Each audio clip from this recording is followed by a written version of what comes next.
پیش خدمت ہے شہرنامہ آواز۔ لکھنؤ۔ اتر پردیش کے وزیر اعلیٰ یوگی آدتیہ ناتھ، نائب وزیر اعلیٰ کیشو پرساد موریہ اور ڈاکٹر دنیش شرما، وزیر ٹرانسپورٹ ستیندر دیو سنگھ اور وقف وزیر محسن رضا نے 15 ستمبر کو ہونے والے قانون ساز کونسل کے ضمنی انتخاب کے لیے آج نامزدگی کے کاغذات جمع کر دیے۔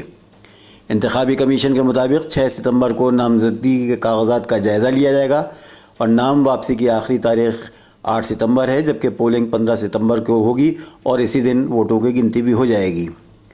یوگی اور موریہ ایم پی ہیں، جبکہ دنیش شرما، ستیندر دیو سنگھ اور محسن رضا اس وقت کسی بھی ایوان کے رکن نہیں ہیں۔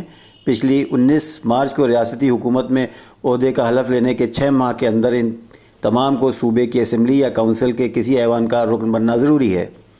بہرحال یہ مدت 19 ستمبر کو ختم ہو رہی ہے۔ نامزد ہونے کے بعد بی جے پی کے حامیوں نے مرکزی ہال میں جے شری رام کے نعرے بلند کیے۔ وزیر اوقاف، حج اور اقلیتی مسائل محسن رضا نے بھی حامیوں کے ساتھ جے شری رام کا نعرہ بلند کیا۔ آج صبح لکھنؤ کے بی جے پی کے دفتر کے تمام رہنماؤں نے ودھان سبھا تک پیدل چل کر اسمبلی کی عمارت پہنچ کر کاغذات نامزدگی میں ان لوگوں کی مدد کی۔ اس موقع پر اتر پردیش بی جے پی کے نومنتخب صدر ڈاکٹر مہندر ناتھ پانڈے بھی موجود تھے۔